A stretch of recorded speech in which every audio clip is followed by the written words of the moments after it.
नमस्कार दोस्तों, स्वागत है आप सभी का पाथफाइंडर पर। तो दोस्तों, भारत हीट वेव से गुजर रहा है। क्यों हीट वेव्स है, इसके पीछे क्या कारण है, ये तो मैंने ऑलरेडी आपको science behind heat waves topic में कवर किया था। पर दोस्तों, प्रॉब्लम को और खराब जो कर रहा है वो है पावर आउटेज। पूरे भारत में एक पावर आउटेज देखने मिल रहा है। ऑलरेडी इस पर भी मैंने एक वीडियो बनाया है, पर आज मैं और एक डायमेंशन पावर आउटेज में कवर करने वाला हूं, क्योंकि ऐसा कहा जा रहा है कि जो पावर आउटेज है इसके पीछे कोल की कमी से ज्यादा पेमेंट्स क्राइसिस है। यदि पैसे मिले तो कोल भी आ जाएगा, कोल की आपूर्ति भी हो जाएगी, पर डायस्कॉम सबसे बड़ी दिक्कत फेस कर रहे हैं कि वो पैसे नहीं चुका पा रहे, तो इसलिए वो और कोल उन्हें मिल नहीं रहा है। तो क्या है ये पूरा क्वैगमायर, क्या है ये, आज इसको हम समझेंगे। तो बहुत सरल भाषा में इसको जानने वाले हैं। तो चलिए दोस्तों, जानते हैं ये क्या है। It's not coal but payments crisis that India is facing. आज की इस क्लास में इसी पर चर्चा करने वाले हैं। आप देख सकते हैं काफी आर्टिकल्स इस पर आए हैं, काफी ज्यादा इसको न्यूज में कवर किया जा रहा है। तो दोस्तों, मेरा नाम किंजल चौधरी है, मैं आप सभी का स्वागत करता हूं पाथफाइंडर पर। तो अगर आपने अभी तक चैनल सब्सक्राइब नहीं किया है तो क्या करेंगे, जल्दी से जाएंगे, जाके बेल आइकन दबाएंगे। इसके सिवा आप मुझसे मेरे टेलीग्राम चैनल या फिर कम्युनिटी पेज पर जुड़ सकते हैं, जहां पर लेक्चर के बाद आपको पीडीएफ अपडेट्स भी मिल जाएंगे। इसके सिवा अनअकैडमी सब्सक्रिप्शन अगर आप लेने वाले हैं तो यूज द कोड KC10, क्योंकि जब आप ये कोड यूज करेंगे तो आपको इससे सिर्फ 10% ऑफ नहीं मिलता, इससे आपको मेरी मेंटरशिप हैंड होल्डिंग मिलती है। याद रखिएगा दोस्तों, आप या आपके दोस्त कोई भी यूज करें तो उनको जरूर बताइएगा। तो यूज द कोड KC10, क्योंकि इससे मैं आपको गाइडेंस प्रोवाइड करूंगा free of cost, which will span across the subjects of GS, essay and geography optional.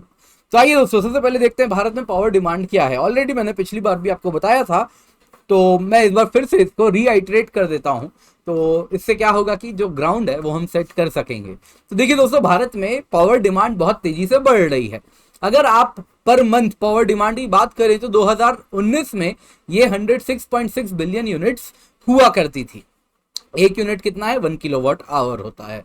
तो ये अगर आप 2021 में देखें तो बढ़ के कितना हो गया, 124.2 बिलियन यूनिट, यानी 20% इंक्रीज किया। और अगर आप 2022 की बात करें तो ये ऑलरेडी 132 बिलियन यूनिट का आंकड़ा पार कर चुका है। यानी भारत में पावर की डिमांड तेजी से बढ़ रही है। जाहिर सी बात है, भारत एक रैपिडली डेवलपिंग कंट्री है, पावर डिमांड तेजी से बढ़ रही है। इसके सिवा गवर्नमेंट के स्कीम्स भी हैं, जिससे हम बिजली को गांव गांव कोने कोने तक भारत में पहुंचा पा रहे हैं, इंश्योर कर रहे हैं। कौन सा मैं स्कीम की बात कर रहा हूं, किस स्कीम की मैं बात कर रहा हूं, प्लीज मुझे कमेंट में बताइएगा। जिससे क्या हुआ है कि भारत में कोने कोने में, गांव गांव में बिजली पहुंची है। बिजली का जो ट्रांसमिशन केबल लगाना है, पहुंचाना है, वो फ्री ऑफ कॉस्ट हुआ है गरीब तबके के लिए, और जो बिलो पॉवर्टी लाइन नहीं है उनके लिए भी बहुत नॉमिनल फीस में किया जा रहा है। किस स्कीम के द्वारा, आप मुझे कमेंट में बताइएगा।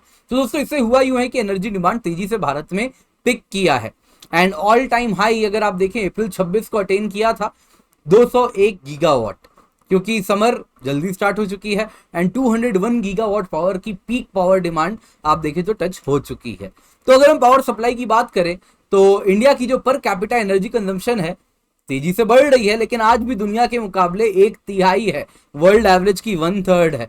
एंड अगर आप देखें तो इस वजह से जो रैपिडली पावर डिमांड बढ़ रही है, इससे अगर आप देखें तो पावर शॉर्टेज भी इंडिया फेस कर रहा है।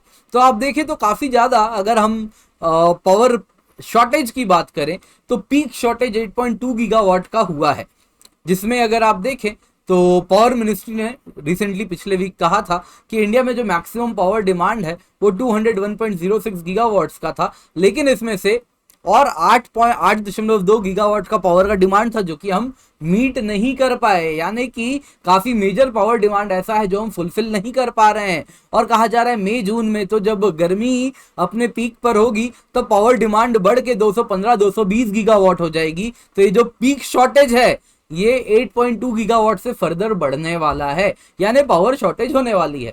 आप भारत में अलग अलग स्टेट में देख सकते हैं, झारखंड में 1800 से 2100 मेगावाट अगर आप देखें तो उतना पावर कंजम्पशन है, और वहीं पावर शॉर्टेज भी होता है 200 से 250 मेगावाट का। यानी 10% जो डिमांड है वो अधूरी ही रह जाती है, फुलफिल हो ही नहीं पाती। और झारखंड से काफी सेलिब्रिटी भी आते हैं, वो भी सवाल उठाते हैं, काफी जायज सवाल है जो वो उठाते हैं कि क्यों पावर शॉर्टेज हो रहा है झारखंड में। हम तो भैया टैक्स पेयर हैं, हम तो बिजली का बिल देते हैं, लेकिन क्यों फिर भी हमें बिजली नहीं मिल रही, क्यों जनरेटर चलाना पड़ रहा है। तो हम बड़े लोग हैं, जनरेटर जरूर चला लेते होंगे, इनको थोड़ी गर्मी में बैठना होता है, ठीक है।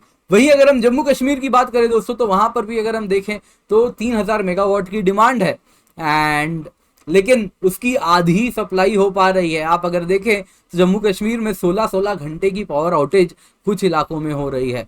पंजाब की बात करें तो दोस्तों 7,800 मेगावाट उनकी डिमांड है और अवेलेबिलिटी 7,000 मेगावाट है, यानी 800 मेगावाट नहीं मिल रहा। वैसे ही ओडिशा की भी बात करें तो दोस्तों मैक्सिमम डिमांड 4,500 मेगावाट करीब है, जिसमें 400 मेगावाट उन्हें नहीं मिल रहा। तो क्यों बिजली नहीं मिल रही? कोयले की ही कमी है क्या? थोड़ी सी कोयले की कमी जरूर है, थर्मल पावर प्लांट्स में कोयला नहीं पहुंच रहा है। क्या कारण है? क्या सीआईएल प्रोड्यूस नहीं कर रही? सीआईएल प्रोड्यूस कर रही है। सवाल है भैया, कोयला लोगे तो खरीदोगे ना, पैसे तो दोगे, लेकिन पैसा कौन देगा? पैसा ही नहीं है। क्यों पैसा नहीं है? ये कहानी क्या है, आइए इसको जल्दी से हम समझते हैं। तो ये पेमेंट क्राइसिस क्या बना हुआ है? ज्यादा पैसे से ज्यादा कोल तो आ जाएगा, लेकिन पैसा कहां से आएगा? दोस्तों आपके घर में बिजली कौन देता है? Distribution companies, discoms. कुछ डायस्कॉम प्राइवेट भी होते हैं, टाटा पावर होता है, टोरेंट पावर होता है। वैसे ही कुछ डायस्कॉम्स क्या होते हैं? सरकारी होता है। Gujarat electricity board, Haryana electricity board, उनका खुद का सरकारी पावर डिस्ट्रीब्यूशन कंपनी होती है। अब पावर डायस्कॉम क्या करती है? ये बिजली अगर आप देखें तो सस्ते में देती है, काफी ज्यादा सब्सिडाइज करती है। तो स्पेशली आप देखें तो कुछ स्टेट्स में क्या होता है, बिजली फ्री में भी मिल जाती है कुछ मेजर तबके को। तो डायस्कॉम से अगर आप देखें, ये तो बिजली दे रहे हैं, लेकिन ये तो बिजली कहीं से खरीद के ही दे रहे हैं ना। भले फाइनली यूजर्स को 100 यूनिट 200 यूनिट अलग अलग स्टेट में फ्री दे देते हैं, किसान को बहुत कम दर पे दे देते हैं, लेकिन पैसा तो किसी को तो देना है ना, कोई तो प्रोड्यूस कर रहा है। तो पावर डायस्कॉम कंपनीज इस प्रकार से अगर आप देखें तो ये अब तक 1.1 लाख करोड़ ओ करते हैं। कारण क्या है? ये जो डायस्कॉम्स जो बिजली दे रहे हैं लोगों को, आजकल एक मॉडल चला हुआ है, सब कुछ फ्री में मिल रहा है, तो फ्री या हाईली सब्सिडाइज्ड रेट में दे रहे हैं। तो जाहिर सी बात है, इनको जो पैसे मिलने चाहिए थे वो पैसे ये डायस्कॉम्स तो उनको फ्री में दे देते हैं, उनसे वापस पैसे नहीं लेते। लेकिन जो पावर जनरेटर है, जिसका पावर प्लांट है, जो बिजली बना रहा है, उसको तो पैसे अदा करोगे ना। डायस्कॉम बोलती है साहब मेरे पास खुद को पैसे नहीं है, मैं कहां से आपको दूंगा। तो इस प्रकार से जो पावर जनरेटिंग कंपनीज हैं उनको डायस्कॉम ने अब तक 1.1 लाख करोड़ का रुपए बकाया बना दिया है। यानी जो सरकारी डायस्कॉम कंपनीज हैं, प्राइवेट भी हैं सरकारी भी हैं, जो ये डायस्कॉम कंपनीज हैं, इनको 1.1 लाख करोड़ किनको देना है? बिजली बनाने वाले थर्मल पावर प्लांट को। अब थर्मल पावर प्लांट का क्या है मेन रॉ मटेरियल? कोल। तो उनको भी तो पैसा अदा करना होगा, वो जो कोल ले रहे हैं। तो कोल इंडिया लिमिटेड की अगर हम बात करें, जो मेन कोल की सप्लायर है इनकी पावर जनरेटिंग कंपनीज, अगर हम उनकी बात करें तो ये तो कोयला मंगवा लिया एडवांस में, लेकिन पिछला कोयला का अब तक अगर आप देखें तो करीबन 12,300 करोड़ रुपए अभी भी बकाया हैं। तो इस वजह से कोल इंडिया लिमिटेड बोल रही है पहले पुराना आप पैसा बकाया जो बचा है वो पेंडिंग पे करो, फिर कोयला लेने आना। पावर जनरेटिंग कंपनीज भी यही कह रही है डायस्कॉम्स को, बिजली चाहिए, पहले पुराना जो अपना पेंडिंग है बिल वो अदा करो। डायस्कॉम इधर आ गई, वो बोलती है हम तो साहब फ्री में दे देते हैं, हम तो सब्सिडाइज रेट में बिजली देते हैं, तो हम कहाँ से बिजली देंगे, तो पैसा कहाँ से देंगे।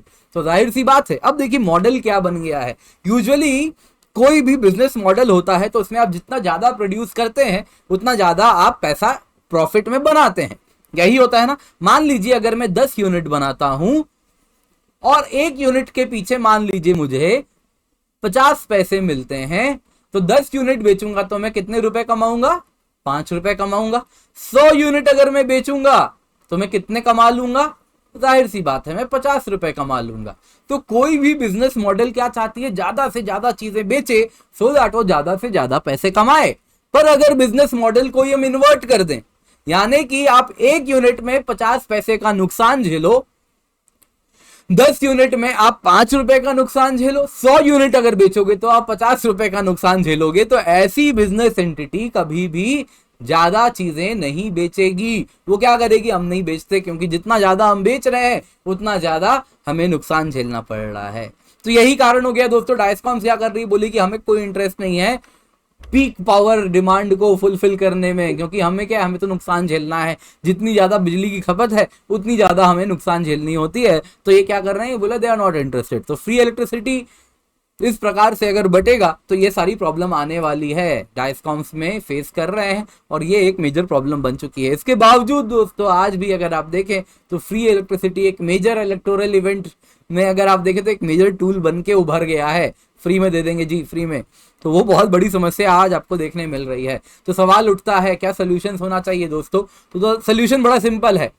इकोनॉमिक मॉडल जो है इलेक्ट्रिसिटी की वो आपको इंश्योर करवानी है। अगर आप फ्री में इलेक्ट्रिसिटी दे रहे हैं तो इंश्योर करवाइए डायस्कॉम को कहीं से तो पैसा मिले, सो दैट वो पावर जनरेटिंग कंपनीज को दें और पावर जनरेटिंग कंपनीज फिर कोल प्रोड्यूसर्स को दे सकें एंड अन्य रॉ मटेरियल वालों को दे सकें।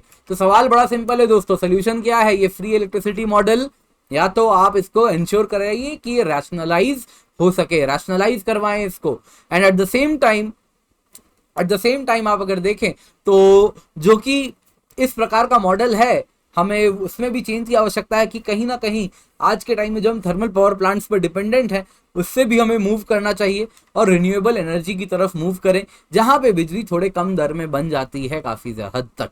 एंड वन टाइम कॉस्ट है, बाकी थोड़ा मेंटेनेंस कॉस्ट है, पर बिजली बनती रहती है, कम दर में बनती है। तो उसके तरफ भी अब मूव करने का टाइम जाहिर सी बात है आ चुका है। तो दोस्तों आज की वीडियो पसंद आई हो तो लाइक जरूर कीजिएगा, अपने दोस्तों के साथ शेयर करें एंड पाथफाइंडर चैनल को सब्सक्राइब जरूर करें। इसके सिवा अनअकैडमी आए तो यूज कोड KC10 क्योंकि इससे आपको 15% ऑफ नहीं मिलता, इससे आपको मेरी मेंटरशिप हैंड होल्डिंग मिलती है, मेरा कमिटमेंट है आपको। इसके सिवा अनअकैडमी इंडिया का लार्जेस्ट लर्निंग प्लेटफॉर्म है जहाँ पे बेस्ट एजुकेटर्स जुड़े हुए हैं। एंड साथ ही साथ आप देखें तो अनअकैडमी गोल हम रन कर रहे थे, तो अभी आप देख सकते हैं ये सारी कीमतें हैं।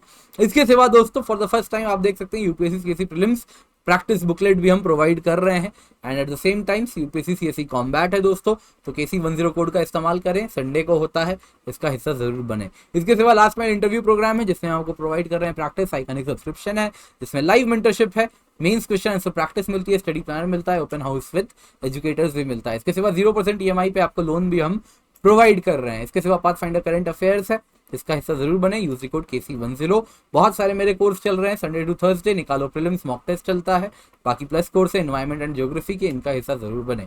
यूपीएससी बैचेस भी है दोस्तों, हिंदी इंग्लिश बाइलिंगुअल सभी आपको देखने मिल रहे हैं। एंड इसके सिवा अनअकैडमी अगर आप देखें तो बेस्ट इन क्लास एजुकेटर्स हैं, लर्नर रेटिंग्स आप देख सकते हैं बहुत हाई है। Thank you so much for joining, do have a great day.